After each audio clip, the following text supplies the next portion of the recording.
Saudara, terima kasih Anda masih bersama kami dalam Berita Banten. Bagi Anda yang baru saja bergabung, kami hadirkan kembali 3 berita utama hari ini. Merugikan konsumen, Polda Banten gerebek pembuatan oli palsu.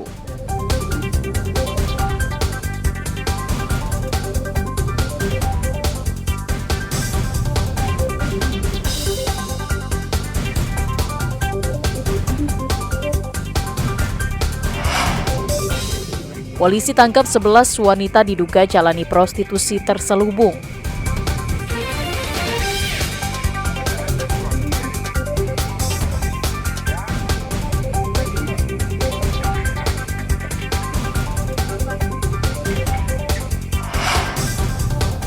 Ibu muda tega rekam asusila dengan anaknya.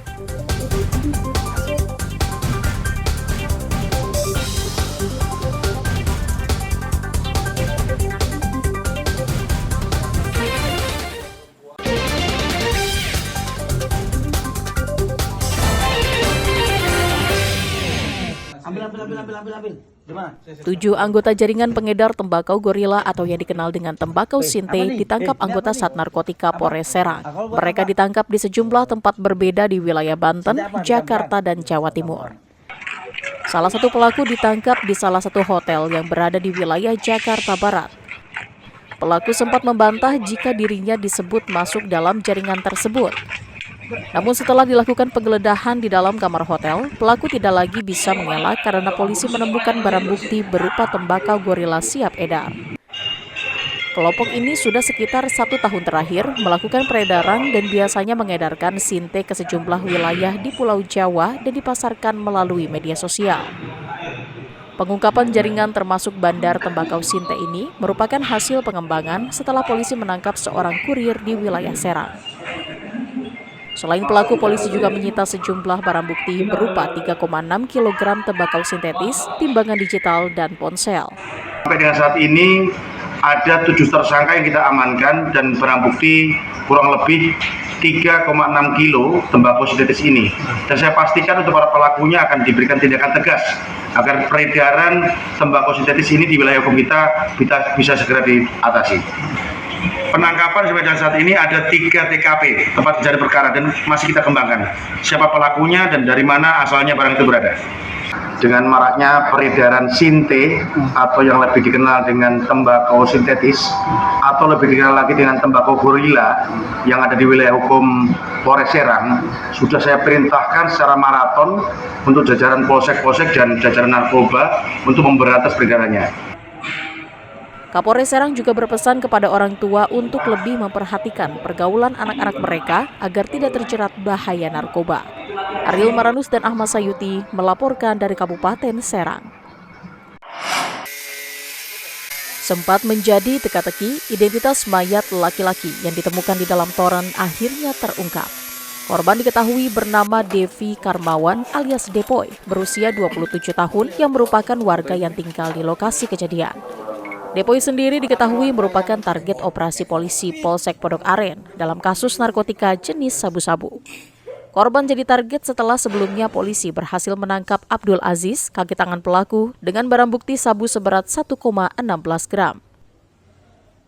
Namun saat pengembangan dan penggerebekan berlangsung, korban yang diduga sudah mengetahui kedatangan polisi justru kabur dan bersembunyi di dalam toren. Naas korban justru tewas tenggelam di tempat persembunyiannya sendiri.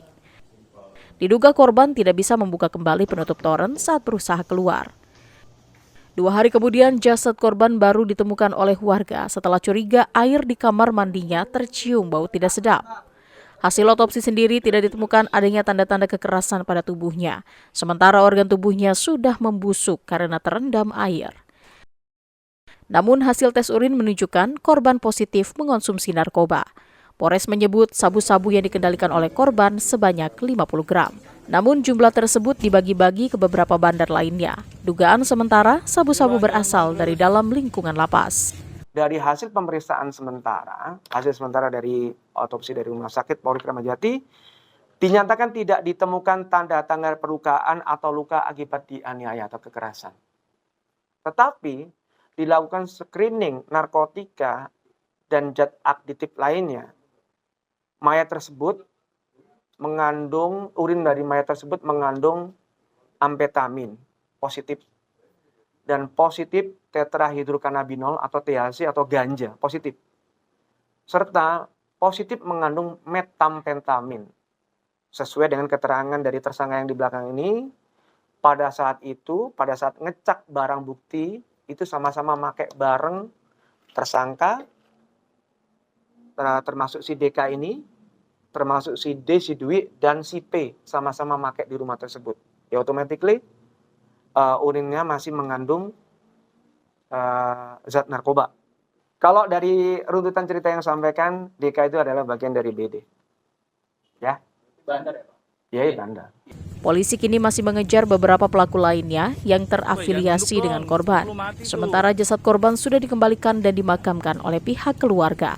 Ariel Maranus dan Syabudinatar melaporkan dari Tangerang Selatan.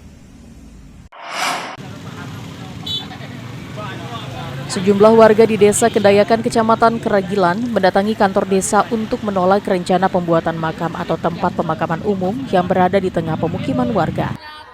Pemakaman tersebut rencananya akan digunakan untuk fasilitas yang diberikan oleh salah satu pihak developer salah satu perumahan. Di lokasi tersebut juga sempat digali lubang dan akan digunakan untuk memakamkan salah satu warga perumahan yang meninggal dunia. Namun meskipun sudah disiapkan, namun warga tetap menolak. Warga meminta agar lubang yang sudah digali untuk ditutup kembali dan mendesak kepala desa untuk membatalkan perjanjian dengan pihak developer perumahan. Kita menolak sebab dekat dengan rumah penduduk dan rumah kita sendiri di sini, Pak, di belakang rumah. Sempat ada lubang digali untuk warga yang meninggal, warga perumahan ya? Informasi begitu, cuman kita belum tahu ada itu, cuman dengar dari rekan-rekan warga di sini katanya ada mau dimakamkan di sini, makanya bikin lubang di sini, Pak. Cuman kita menolak. Kenapa Pak bisa menolak Pak? Alasannya Pak? Karena dekat rumah warga, Pak, termasuk rumah kita sendiri, di belakang rumah kita pas, gitu, Pak. Kalau di sini kita pemakaman di sini ada di depan balai desa, Pak, nyebrang jalan, gitu, Pak. Kalau di sini untuk pemukiman sebetulnya ini. Warga juga merasa kesal karena tidak adanya pemberitahuan dan izin terkait rencana lokasi tempat pemakaman umum tersebut. Warga ini terus terang menolak dengan adanya TPU warga Senayan Garden yang mau dimakamkan di sini. Nah, makanya warga di sini menolak keras dengan adanya TPU Senayan Garden yang akan dimakamkan di sini. Tapi belum ada izin. Belum ada izin sama sekali. Kita harusnya pihak desanya ngomong gitu tuh Pak. Nah, seharusnya pihak desa ataupun pihak Senayan Garden bersosialisasi, berkoordinasi dengan warga sekitar. Kalau di sini sudah ada TPU juga. Kalau di sini, kampung sini kan nyebrang ke sana Pak. Nyebrang. Balai desa. Nah, kan kita aja nyebrang ke tetangga. Masa ini yang dari jauh ke sini? Ya jelas ditolak lah. Warga setempat akan tetap menutup akses jalan ke tempat pemakaman umum apabila pihak pengembang perumahan tetap memaksakan lokasi TPU tersebut. Ariel Maranus dan Ahmad Sayuti melaporkan dari Kabupaten Serang. Informasi tadi mengakhiri jumpa kita dalam Berita Banten. Atas nama rekan redaksi yang bertugas, saya, Miselia Kartika, mengucapkan terima kasih atas kebersamaan Anda. Selamat beraktivitas dan sampai jumpa.